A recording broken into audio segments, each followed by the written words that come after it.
welcome back if you've been here before. If you haven't, my name is Robin Owens. I'm a singer-songwriter and I recently moved from Boston to Illinois. This was not my choice. I did not want to do that, but that's what COVID gets you. So now we here. Before I left Boston, my home, my love, I went to some of my favorite places. One of those places was Trident bookstore on Newberry Street. This bag was not as heavy as I expected because the big heavy book is outside of it. So the first book I want to talk about is a book that I've actually already posted about on social media and actually mentioned in my recent favorites video, which I'll link, is Why Are All the Black Kids Sitting Together in the Cafeteria by Beverly Daniel Tatum, PhD. And it is a book about the racial divide that is in America. So it's about specifically seeing the psychology behind racism and why kind of the example given is that when you walk into a racially diverse high school, I'm reading essentially right from the back, I don't want to plagiarize,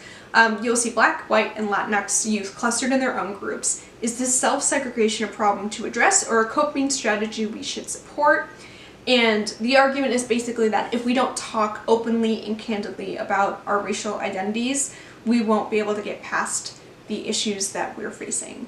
This is a book that I am taking on as part of my own anti-racism work because I need to be a better ally, and it's something I've committed myself to. So I am a little bit into this book, but hopefully by the end of it I will have a better idea of racial identity and how it affects not only us in school but also into adulthood, because I know that it goes past just high school. The next book I want to talk about is Dear Haiti, Love Elaine by Micah Mully and Maritza Mully. I think I did those names right. And this is a book that I actually heard about when I went to a writers conference called Muse in the Marketplace in Boston a few years ago.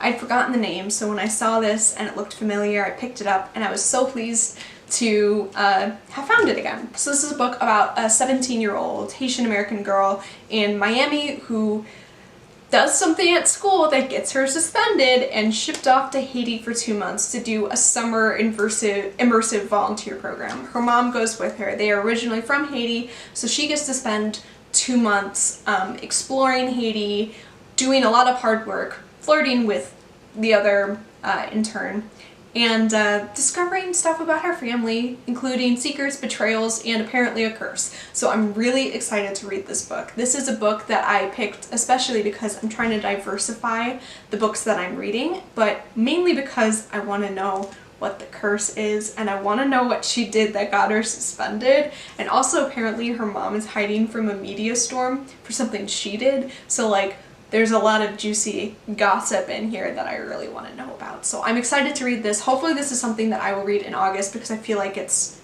a summery book.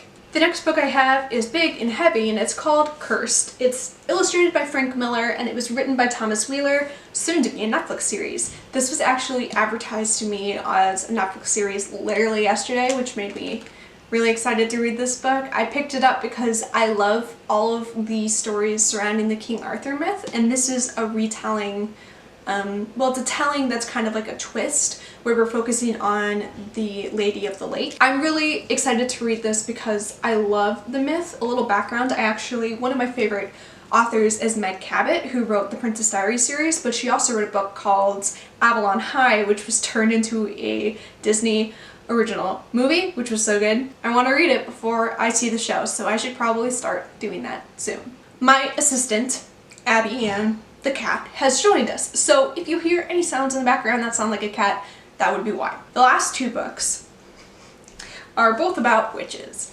So I started around the time that I went to Boston, because I bought these back in June, and I'm just getting around to filming this. They got here halfway through July, to be fair. I had just started watching Sabrina and The Chilling Adventures of Sabrina on Netflix, which I love. I'm not fully done with, so no spoilers, because I've been taking a little bit of a break from it. The first of my 2 witch-related books is Witches, The Transformative Power of Women Working Together, which is actually not a book all about witches. It's mostly about when women get together and make things happen. There are chapters in here on girl bands and trans women, which is a chapter I'm really excited to read, dancers and midwives, farmers, matriarchal societies, nuns, and of course, Witches, which is the final chapter. It's basically talking about when women come together, how magic happens, which is, I think, a quote from the back somewhere in here. It's something it says on the back that I think is something I'm excited to learn more about, is how, and more than any other demographic, it's teen girls that shape our culture.